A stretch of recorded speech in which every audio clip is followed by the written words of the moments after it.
متحدہ عرب امارات ایران کے خلاف جنگ میں فعال کردار ادا کر رہا ہے اور اگر امریکہ حملہ کرتا ہے تو اسے سخت جواب دیا جائے گا۔ ایرانی ذرائع کے مطابق سے یہ خبر سامنے آ رہی ہے، یعنی ایران کہیں نہ کہیں اب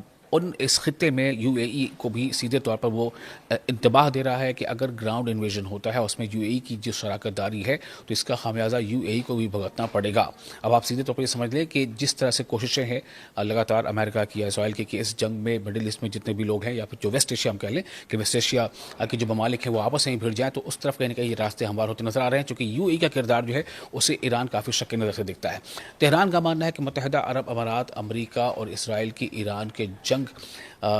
کے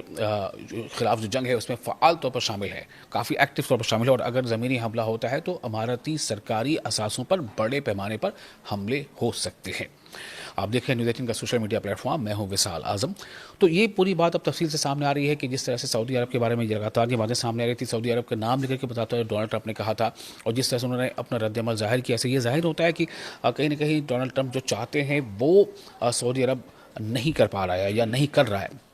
اور اس کی وجہ کا ڈونلڈ ٹرمپ کے باتوں میں ایک کھینچ نظر آ رہی ہے۔ لیکن یو اے ای کا جہاں تک تعلق ہے اس کے بارے میں ایران خود یہ ابھی اشارہ دے رہا ہے کہ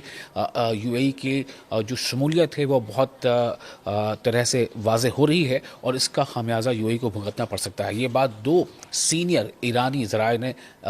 جو ہے وہ بتائی ہے۔ جنگ کو ایک مہینہ لگ بھگ ہو چکا ہے جس نے عالمی منڈیوں کو ہلا کر رکھ دیا ہے۔ ڈونلڈ ٹرمپ اس بات پر غور کر رہے ہیں کہ کیا اسٹریٹجک جزائر پر قبضہ کرنے کے لیے زمینی فوج بھیجی جائے، خاص طور پر آبنائے ہرمز یعنی جسے اسٹریٹ آف ہرمز کہا جاتا ہے، تاکہ ایران کو توانائی کی فراہمی میں خلل ڈالنے سے روکا جا سکے۔ خاص طور پر خارق جزیرے پر توجہ مرکوز ہے جہاں سے تقریباً 90% ایران کی تیل برآمدات ہوتی ہیں، اور قشم جزیرے پر بھی جو اس آبنائے پر نظر رکھتا ہے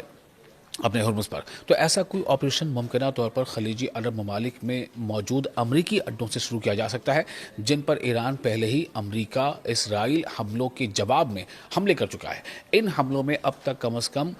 کم 1900 یا اس سے زیادہ افراد ہلاک ہو چکے ہیں۔ خلیجی عرب ممالک میں ایران کے خلاف جذبات بڑھ رہے ہیں، اور سب سے اہم بات یہ ہے کہ جہاں جوابی حملوں نے مختلف اہداف کو نشانہ بنایا، یعنی کہ جو وہاں کی سرکاریں ہیں خلیجی جو سرکار ہیں خلیجی ملکوں کی، وہ لگاتار ایران کے یا تو خلاف اب باتیں بھی کر رہے ہیں، یا پھر یہ ہے کہ ان کا اسٹینڈ ایران امریکہ یا اسرائیل کے خلاف کھل کر ان کے مخالف بیان نہیں ہے، جن میں توانائی کا بنیادی ڈھانچہ بھی شامل ہے جس پر لگاتار ایران حملے کر رہا ہے۔ ایران پہلے ہی کہہ چکا تھا، 28 فروری کو جو جنگ کی شروعات ہوئی تھی اس سے پہلے ایران کر چکا تھا کہ اگر ہم پر حملہ ہوتا ہے، اگر امریکہ اور اسرائیل ہم پر حملے کرتے ہیں تو ہم اس کے جواب میں اس کا جوابی کارروائی بھی کریں گے، پرزور اس کی مدافعت کریں گے، ڈیفنس میں ہم اٹیک بھی کریں گے، اور ساتھ ہی ساتھ یہ کہ جتنے بھی یہ ویسٹ ایشیا کے جو ممالک ہیں جہاں پر امریکہ کے اڈے ہیں یا بیسز ہیں یا ان کے دوسرے جو انفراسٹرکچرز ہیں یا جو ٹارگٹس ہیں، ان کو ایران سیدھے طور پر نشانہ بنائے گا، پھر چاہے وہ کسی بھی ملک میں ہو، چاہے وہ سعودی عرب میں ہو، چاہے قطر میں ہو، چاہے یو اے ای میں ہو، چاہے وہ بحرین میں ہو، چاہے جارڈن میں ہو، یا پھر وہ کویت میں ہو۔ تو دراصل یہ حملہ کویتیوں پر نہیں ہے یا سعودی عرب کے شہریوں پر نہیں ہے، یہ حملہ جو ہے سیدھے طور پر امریکی اثاثوں پر ہے یا پھر امریکی اسرائیلی اڈوں پر ہے جو ان ممالک میں ہیں۔ سخت بیان بازی خاص طور پر متحدہ عرب امارات کو لے کر کے جو بات سامنے آ رہی ہے، وہ جو اسرائیل کا قریبی اتحادی ہے، یہ ایران اب اس بات کو اشارے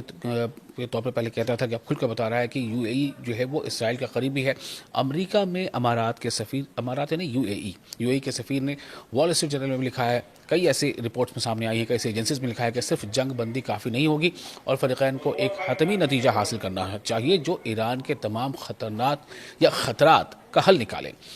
تو اس میں یہ بھی بات اس رپورٹ میں سامنے آئی ہے کہ کچھ خلیجی عرب ممالک امریکہ اسرائیل حملوں میں شامل ہونے پر غور کر رہے ہیں، تاہم ایک سینئر ایرانی سیکورٹی عہدیدار کے مطابق تہران کی قیادت اب یہ سمجھتی ہے کہ متحدہ عرب امارات نے جنگ کے آغاز سے ہی فعال کردار ادا کیا ہے۔ ان کے مطابق ایرانی قیادت نے ابوظہبی کے لیے اپنی برداشت ختم کرنے کا فیصلہ کر لیا ہے، کیونکہ ان کا کہنا ہے کہ امارات کا کردار صرف امریکی فوجی تنصیبات کی میزبانی تک محدود نہیں تھا بلکہ اس سے زیادہ تھا۔ حال کی جو اس پر ڈیولپمنٹ وہ یہ ہے قطر کو لے کر کے، قطر نے سیدھے طور پہ یہ کہہ دیا ہے کہ وہ پڑوسی ملک ہے ہمارا ایران، اور ہم کو ایگزسٹ کرنے کے طریقوں پر غور کر رہے ہیں، یعنی قطر نے صاف طور سے کہہ دیا کہ وہ امریکہ اسرائیل کے حملے کا ساجدار یا اس میں شریک نہیں ہو سکتا ایران کے خلاف حملے میں۔ لیکن یو اے ای کا کردار الگ ہے، یو اے ای کے بارے میں اب ایران کھل کر دھمکی دے رہا ہے۔ تو عہدیدار نے کہا ہے کہ ایرانی انٹیلیجنس کا ماننا ہے کہ متحدہ عرب امارات یعنی یو اے ای نے اپنی کچھ فضائی تنصیبات بھی ایران کے خلاف کارروائیوں کے لیے فراہم کی ہیں. انہوں نے یہ بھی کہا ہے کہ ابوظہبی خطے میں اسرائیلی مفادات کے لیے ایک جدید پلیٹ فارم کے طور پر کام کر رہا ہے. اس میں فریب دہی کی کارروائیاں بھی شامل ہیں ہو سکتی ہے، یعنی ایسے حملے جو اسرائیل نے کیے لیکن انہیں ایران کے حملے کے طور پر پیش کیا گیا، جیسے عمان اور کم از کم ایک اور ملک میں جو خبریں بات بیچ میں آئی تھی. تو ان کا کہنا تھا کہ تہران کا اندازہ ہے کہ اس تعاون میں متحدہ عرب امارات یعنی UAE کے اندر جدید مصنوعی ذہانت کے نظام کا استعمال بھی شامل ہے، AI جسے ہم کہتے ہیں، اور جو امریکہ اور اسرائیل کو ڈیٹا جمع کرنے اور اہداف کی نشاندہی میں مدد دیتا ہے. یعنی سیدھے طور پر ایران کی دھمکی ہے اب UAE کے لیے.